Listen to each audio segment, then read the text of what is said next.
some of the reference. So let's do that. Let's talk about the So if you go to sculpting. sculpture. So yeah, each of these are the different. I think this was so the stages. Let's just talk about the stages. First stage is reference.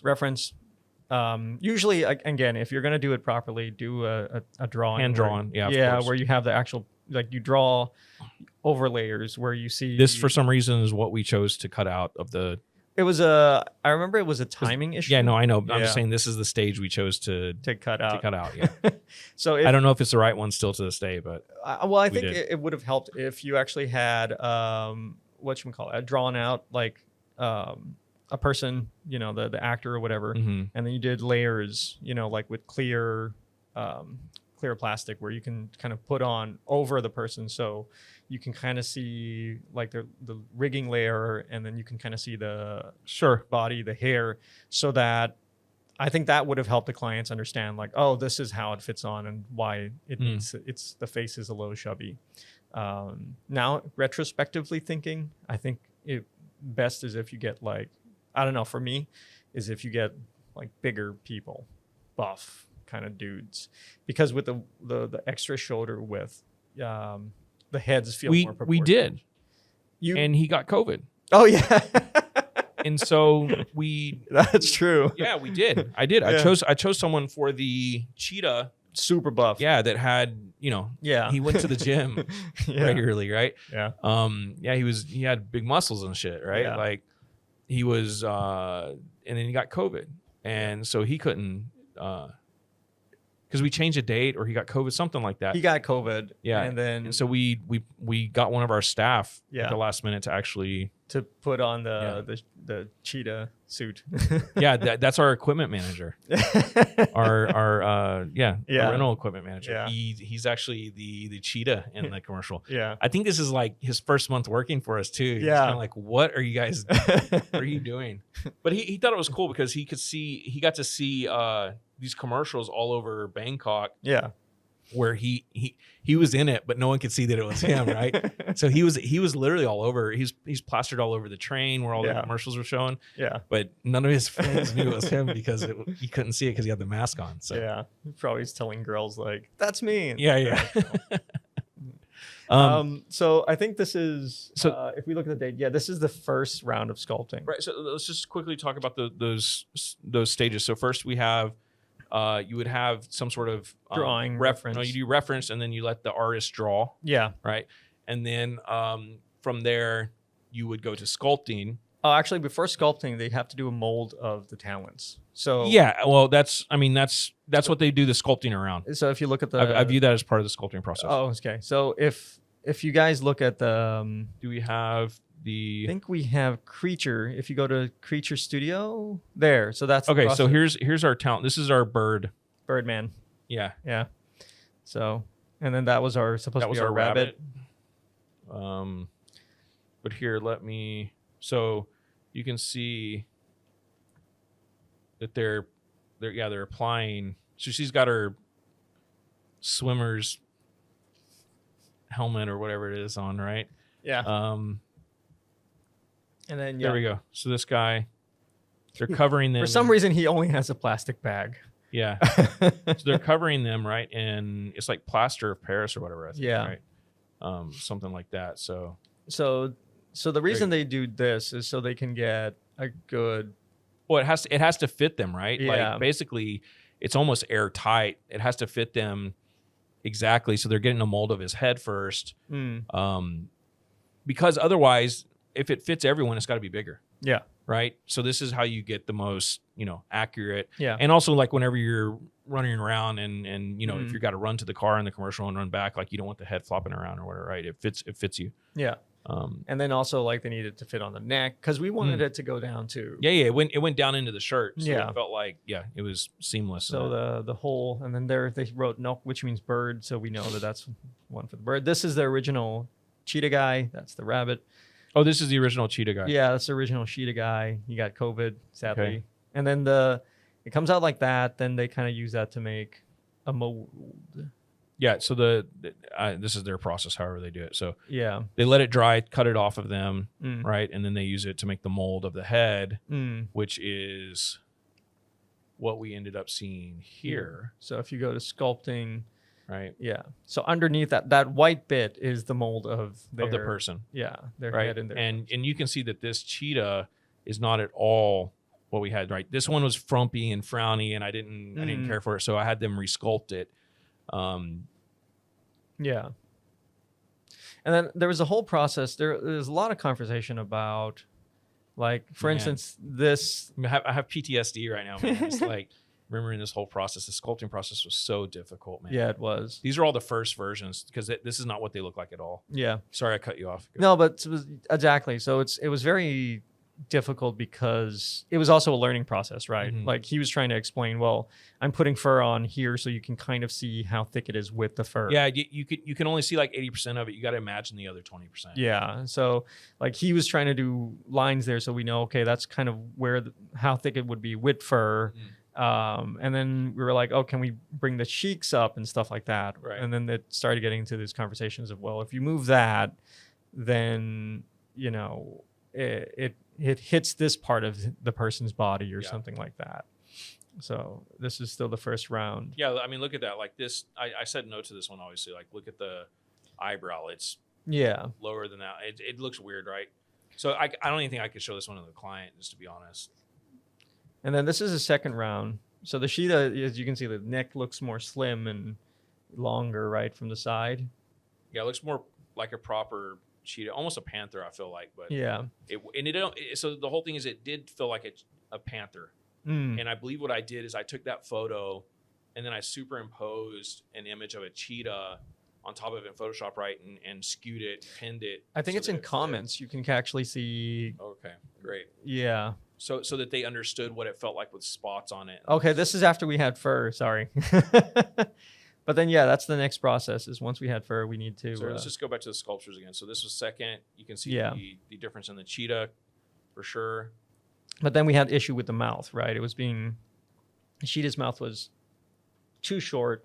We really wanted to go longer so that it could have more expression. Because what they did with the head is they put wiring underneath the lips, where the lips are, where the eyes are, and then where the eyebrows are and the ears, so that you can adjust, like kind of shape it on the floor. Yeah, so that's one thing, right, to note that. So we were learning all this as we went. Like we tried to get briefed on this as much as we could in the beginning, but then as we go, we find out how the mechanics are actually set up, right? Like, because they're going to make this head and then they make it in pieces, right? And then the fur goes on top of it to make it feel seamless. So like underneath, it looks like a bone structure or something. Yeah, right? Like it's all rigging. Yeah. And I think another thing that we had to learn, and I think our clients were learning with us, was like the neck, right? Well, why can't we make the neck more lean in? And it's like, well, that's where his nose is, his mouth is. He needs enough space there for oxygen to get in. Right. So his chin, do you remember where is his chin and his eye line actually? His eye line's under these eyes, right? I think if I remember correctly, his eyes were, I think they're right under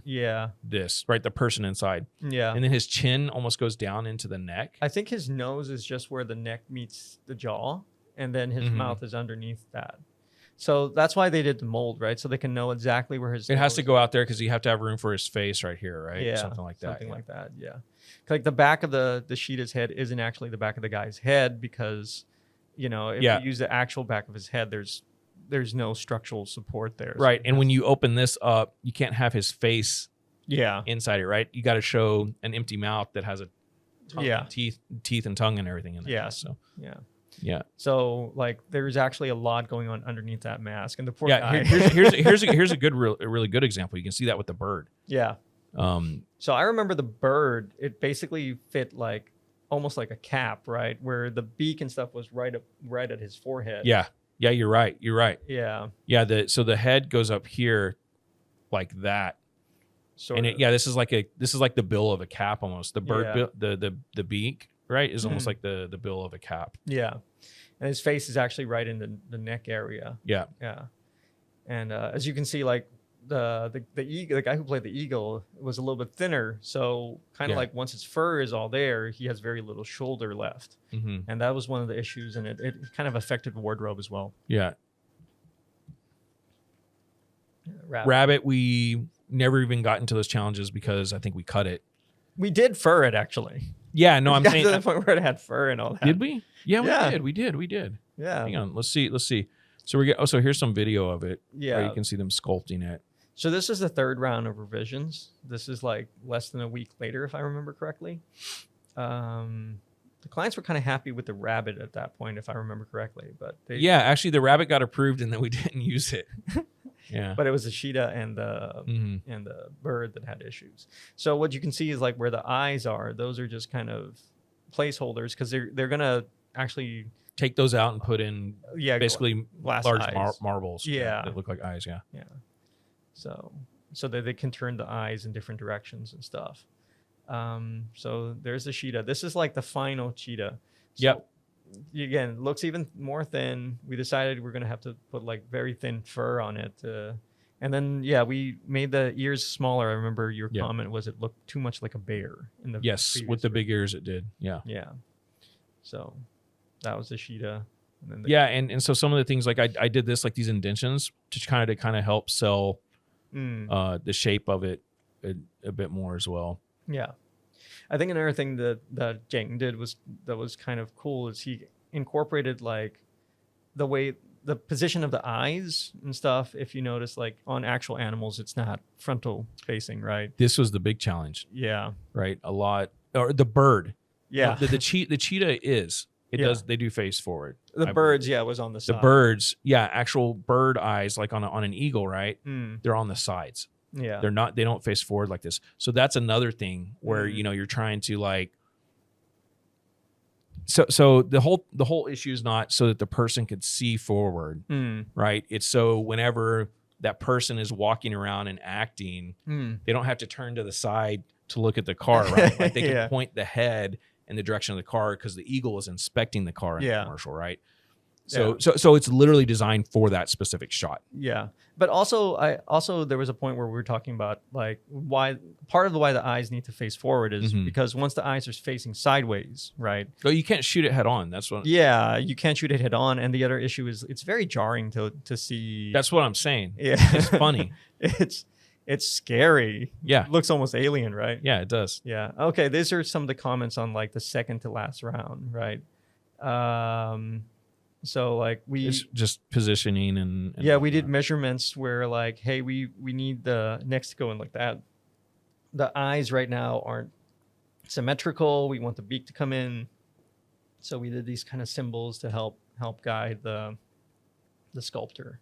It's really challenging because we couldn't be there, right? We couldn't be there. And this was all done during COVID. Yeah. So it was like all like. A quick reminder for all of the people that are listening. It's greatly appreciated if you could leave us a review about the podcast and let us know your thoughts. Let's try to quickly get through the shoot days. Yeah. Oh, you don't want to go through the fur process? We can. Where is that at? That's actually creature. And then if you go to fur, and I suppose you can just go to the last furring. So these are just steps. We didn't have actually the only thing that we could really change on these was the spots because those are painted on.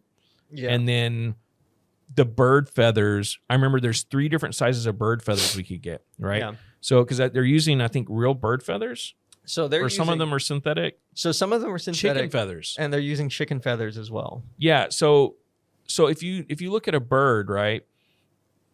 A real bird. Yeah. It varies in sizes. I think from where it's at, right? Starts at the eyes with like little fluffy bits and then gets bigger as it goes out right down around the head. Yeah. We only had 3 sizes to use. So if you look at the face, actually that's fur, like that white part around the beak and the eye of the eagle, that's fur. This is the first round of furring, by the way. This is the first time they came up with fur and we were like, oh my God, it doesn't look right. Quite. It looks like a chicken that's molting. Yeah. And then I think we went to a couple more rounds of furring and, and we had discussions with like where the eyes are.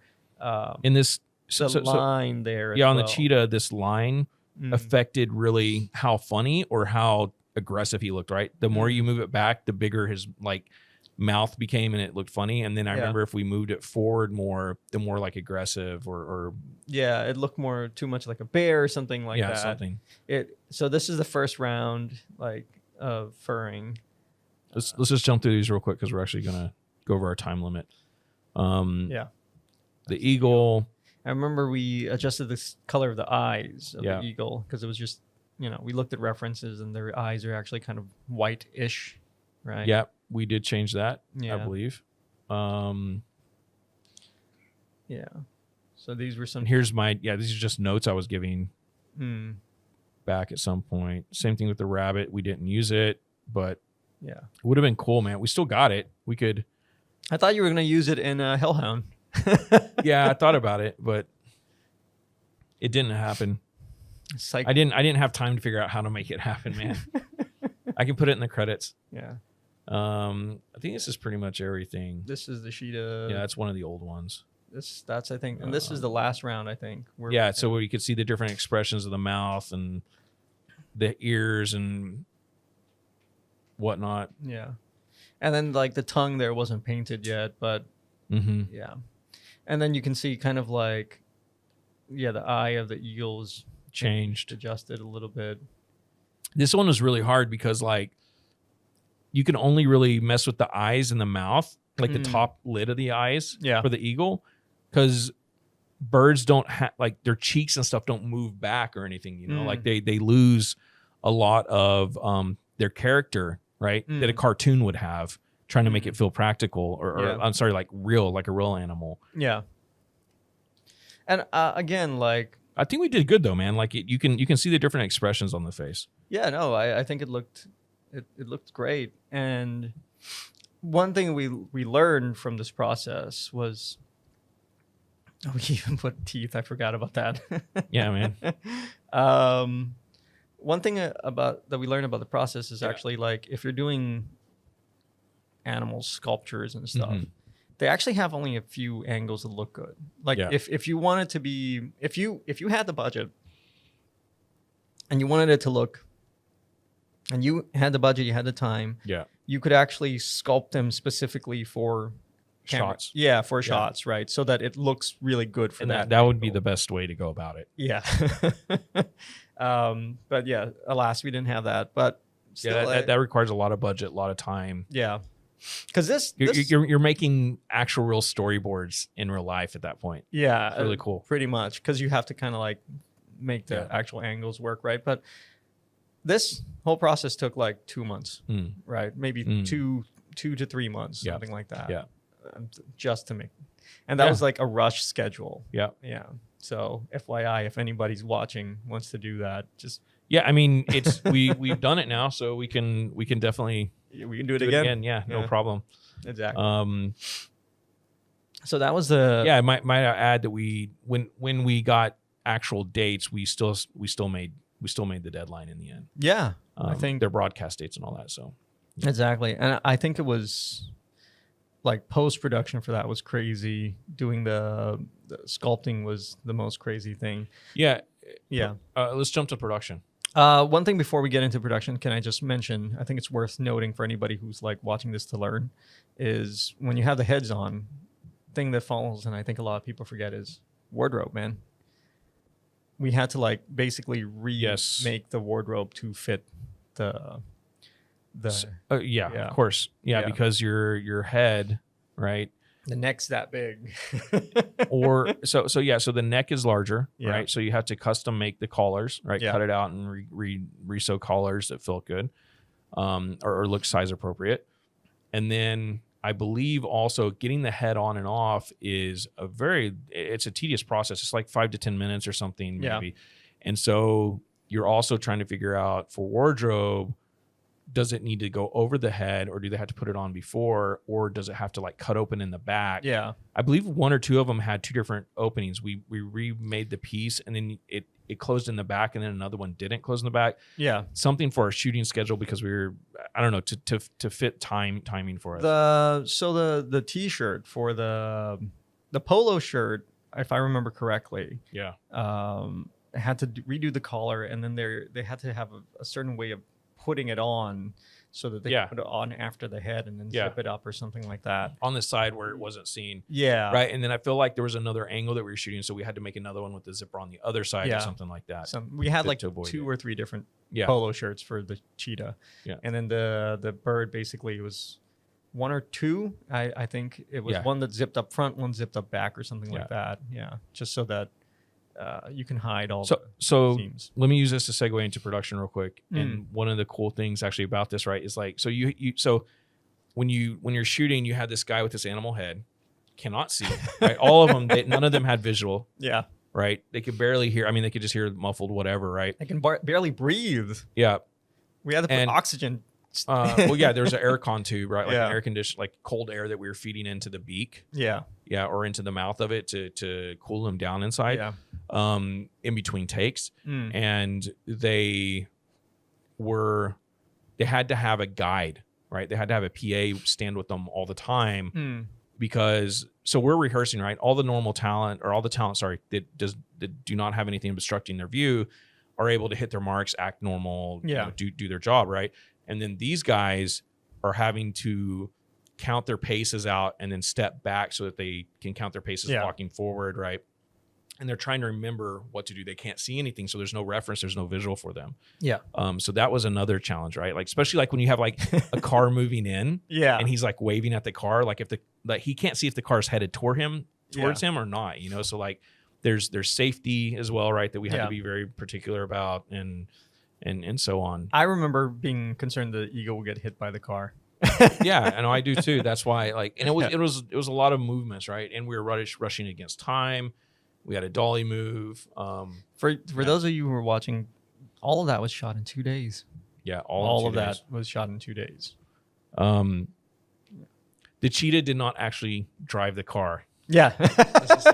let's jump over there and talk about that because everything else is pretty much like a standard TVC. But let me just pull this up real quick so you guys can see this.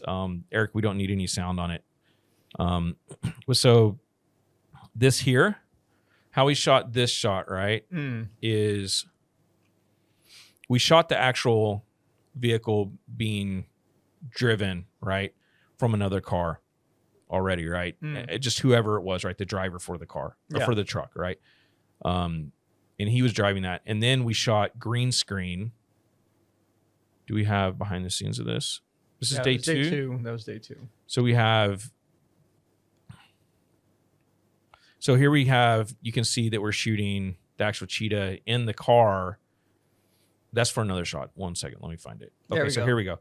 So you can see that there's a green screen and that the cheetah was shot here. And then what we did is he pretends like he's driving, right? And then in VFX, we cut it out along the edge of the window and composite it onto the side of the moving truck. And that was probably the most difficult visual effects part of this commercial. It actually ended up pretty well. I was happy with it. You have a shot of us feeding like oxygen in. Yeah, let's look at that. So, and the way you got the car was you just put it on the lift. Sorry, I was thinking of something else.